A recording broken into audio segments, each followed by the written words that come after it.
Okay, welcome back. So we've got His Excellency, Ambassador, he's a professor, actually, Martin Homoibi. Pardon me, we missed the H after that B, so we'll sort that out.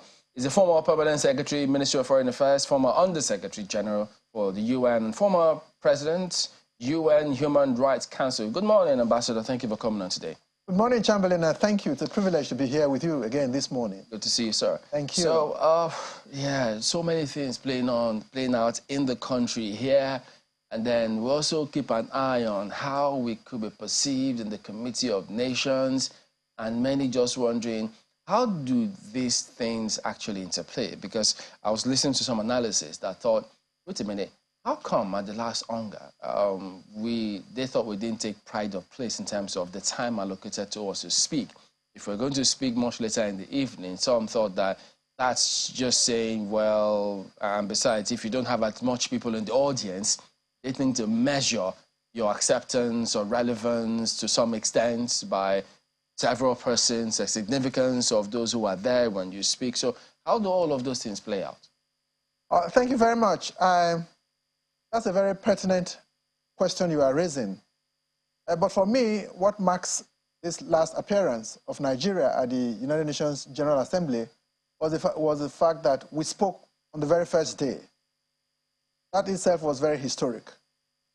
At what time that speech was delivered is another matter. But I think it was significant that among the first speakers of this particular session of General Assembly, Nigeria appeared on the first day.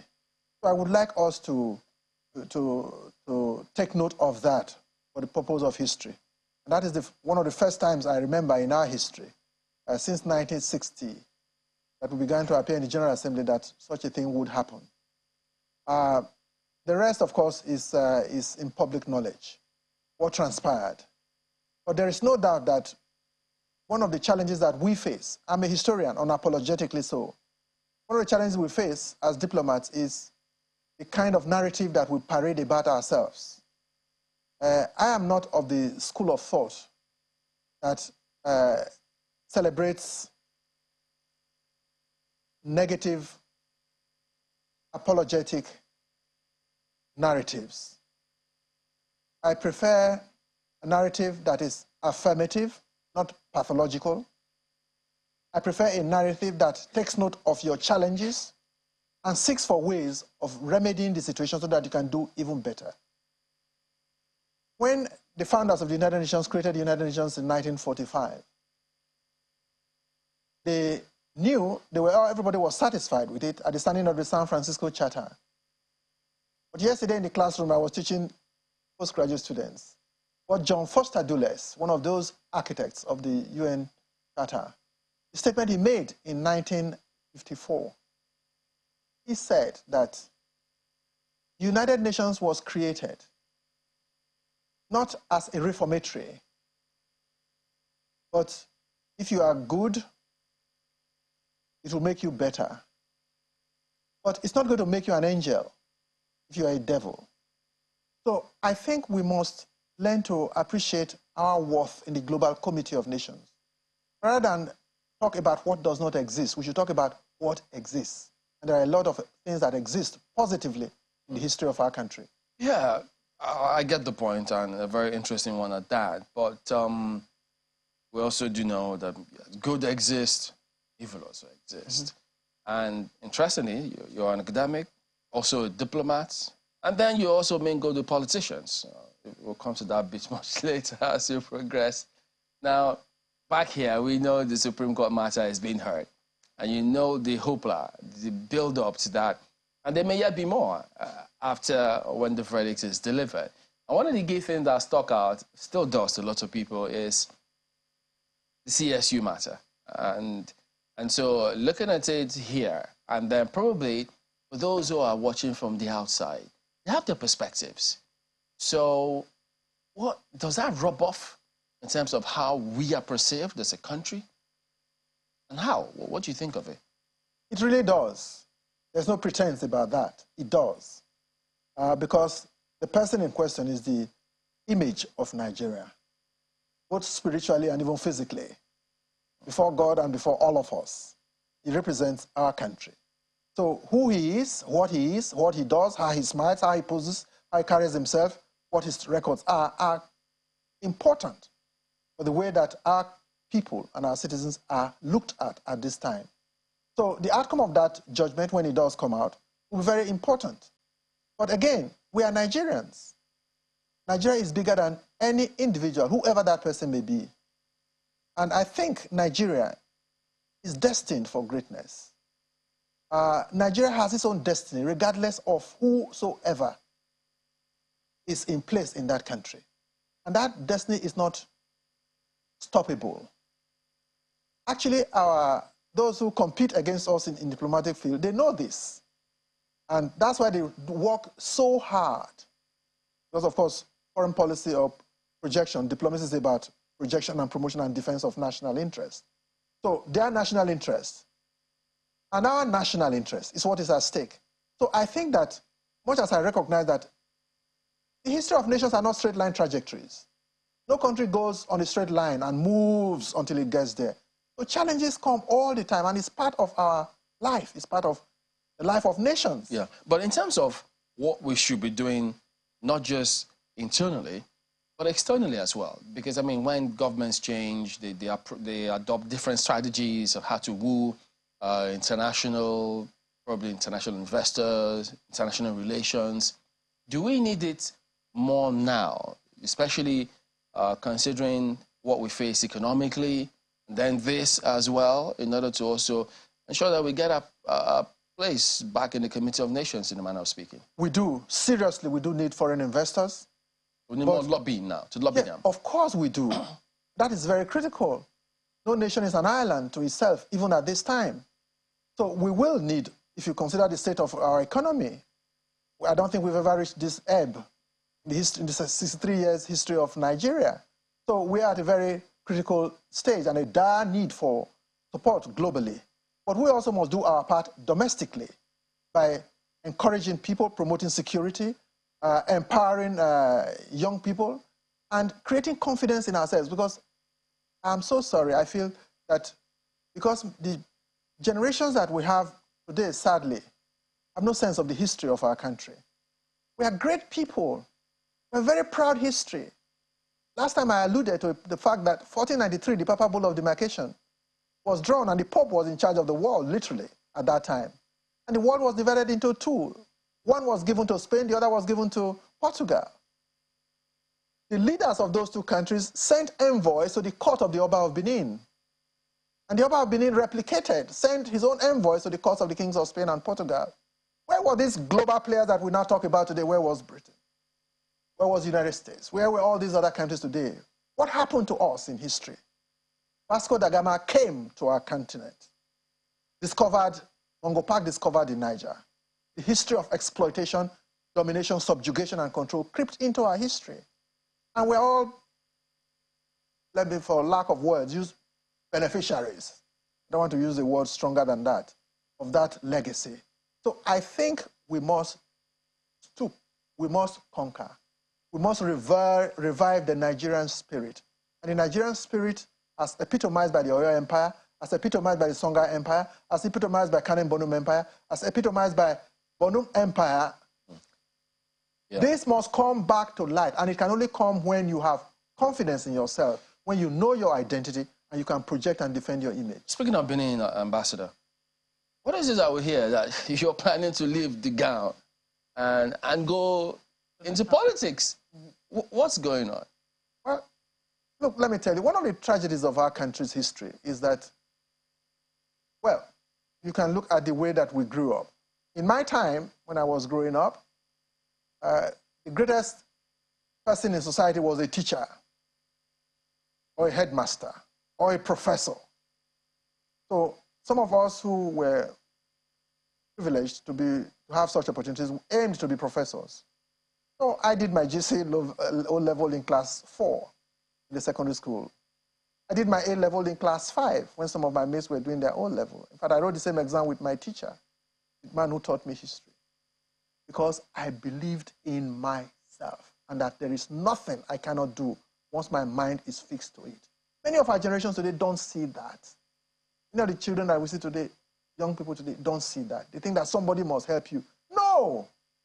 You were created in the image and likeness of God. God made you no less than any other human being. You determine whether you get a third class in the university, or whether you get a first class. The decision is yours by what you do or what you fail to do. So I think that confidence is critical. And we must sensitize our young people to realize that. Now, for our country, Nigeria, let me tell you this. They won't say it, but everyone is scared of Nigeria because they know the potential that rests in this country. Not because we earned it, but because we are blessed with it. And the problem of Nigeria is that lack of confidence, the diminishing self-confidence that those before us had, which we are no more having because we've sold out more or less to pathological narratives and the wrong reading of our history. We're a great nation, and we must revive that by building confidence in ourselves and doing things correctly, not sentiments. So globally, we must seek collaboration with other parts of the world, because no nation now today is an island to itself. We all live in a global village, so we need that. But even look at the resources that are in this country. What are you looking for on earth that you will not find in Nigeria? I doubt if there is any. Look at the looting that is taking place in the mining industry over the years. What has anybody done about it? You talk about uranium in Nigeria. Don't we have uranium in Nigeria? Oil. Everybody's talking scavenging for oil. Oil is the least of the resources that this country is blessed with. Where are our human resources, our capital, which is the greatest asset any nation can have? Where Nigerians excel everywhere in the world. When I got to Oxford in 1979, my supervisor told me it would take me 5 years to get my doctorate. I got it in 2.5 years. And I left the next day. Today, those who are in charge of trade in America, the minister in charge of trade in America, or the Secretary of State, the Secretary of State or whatever it is in the UK, they are Nigerians, my friend. I saw a clip where the two of them were meeting somewhere. So Nigerians are incredibly talented people. We must live out our past. And it is our duty to do that and not pathologize about Nigeria. Well, you know, I could sit still and listen to you because I imagine, well, sitting just right here. Imagine when that gown missed the town. No, it hasn't missed the town. The gown is going to town. Yeah, when it meets that's what is happening. Yes, meets the town, okay. I really, so what I'm fancying in my head, what I see that could happen maybe in the Edo elections, I don't know if this is going to happen, might be a situation whereby we'll have a Bernie Sanders, you know, in the Edo election, where a lot of young people gravitate towards somebody who's much older. You never can tell. I mean, it was very interesting to see how that happens. So people will say, how is that happening, you know? But it's not too far-fetched, because they know what they want. What young people need is inspiration. Yeah. So for you, I mean, how big an impact would you say this issue of narrative? I think it was Chimamanda who was talking about the single story. How big an impact would you say that this issue of narratives have had on our psyche over a period, and also just how, you know, would I say the level of our production as well, and the kinds of things we've been able to come up, because some people say, oh, young people are not doing so badly. If you look at the fact, the culture that they're promoting in entertainment, in the film industry, etc., that they seem to have, you know, shed those things, and they've taken the world by storm, all by themselves, of course, helped by their forebears, people like Fela, King Sunny Ade, etc. But, you know, they built on that, and they've taken over the world.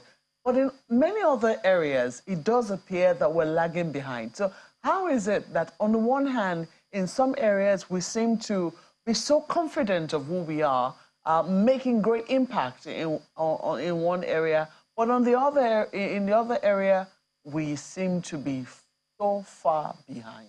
Yeah. Do you have an explanation for that? Mark, thank you very much. Let me, if you don't mind, let me just conclude the part that I wanted to, in answer to Chamberlain's question. So I went into talking when I talked about academia. Now, you do all that, become special assistant to people perhaps who were not where you were when you were in the university. That's because you chose the other line. And then you are there teaching, but very few people are actually listening to you outside. First place, will you even get the opportunity to get into the kitchen and get behind the sink to wash these plates? Because, as you said, things are really dicey now and dire. Confidence is dwindled greatly, but the political class we have is the only one we have. How do we clean up that system to give us good governance? Let me just be very crude here. In history, power is not given. Power is taken. You're still talking? No, go ahead, sir. Okay. In history, power is not given. Power is taken. The so-called political class that have taken power were not sleeping. If they were sleeping, they would not take power. But you, the victim, you are sleeping. And you are complaining, you are lamenting and wailing in your bedroom. What are you doing? You must do something. As I said, America was built by Americans. Britain was built by British people. Who is going to build Nigeria? Nigerians will build Nigeria. And they must build Nigeria. And the earlier they realize that, the better for them. The truth is also this. Without Mandela, there will be no South Africa today that is free from apartheid. Mandela was in jail for 27 years. Kagame, Paul Kagame of Rwanda. It took him to bring Rwanda from -0. I don't know if there's such a mathematical expression. To where Rwanda is today, that our governors will go out there and I don't know what they went there to do, but they consider it a place to go, worthy of going to. So what I'm saying is that talk is cheap. We must all wake up. We must all act. We have no other space given to us by the maker of the world except this country. And it is our collective responsibility to make sure that it works. However that is done, that is not matter for me. But it must be done now that we're in the electoral process through the democratic process.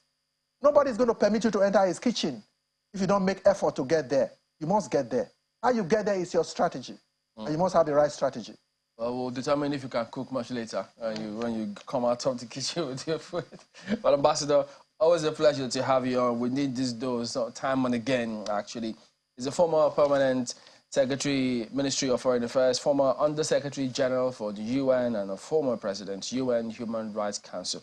Thank you all the time, sir, for coming on. And we wish you all the best. Thank you, Chamberlain. Thank you, Markwe. Thank you, my brother on the other side. Thank you. So let's see some messages that has come through. This is from Law Alpha Cross. It says, to save Nigeria's economy from nosediving, let government at all levels support local industries reasonably to ensure their rapid expansion, productivity, and employment, while adequately taxing imported luxurious goods.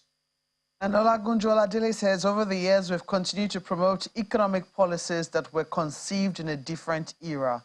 These policies do not address the economic and social challenges faced today. So every policy seems like a government performing surgery without an aesthetic on us. Wow. Destiny Austin's tweet is next, and it says, P&ID might be just the tip of the iceberg in contract scams. I urge the federal government to conduct a thorough review of contracts awarded in the last decade. There could be more skeletons in the closet. Transparency is key to a corruption-free future. And one more here from Dixon Eka says, why do lawyers quote previous judgments of courts when courts of coordinate jurisdiction or even the same court give conflicting judgment on the same matter? The Court of Appeal ruled severally on some election matters, including the presidential election petition, as a pre-election matter and declined jurisdiction. But in the case of Minority Leader of the Senate, the appeal court used pre-election matters to sack him. Which of these judgments will lawyers quote on similar matters going forward? We'll see if we can find out from those lawyers themselves when they come in. But the thing is, they're always on the same page. They're always on two separate pages with lawyers. That's the thing. So unless it's back to the courts that will still determine what is law at the end of the day. Interesting, isn't it? Well, there you go. That is the show today. But if you didn't take anything away, maybe you should remember that can actually go in there into politics at any level and make an impact, because you can do it. It's not anybody's exclusive preserve. You have what it takes, you can achieve, you want. We'll see you next time. I'm Chamberlain Ossoff. Goodbye. Thank you for watching. I'm Maokpe Ogun Yusuf. Have a wonderful and productive day. I'm Ayo Makinde. Bye for now.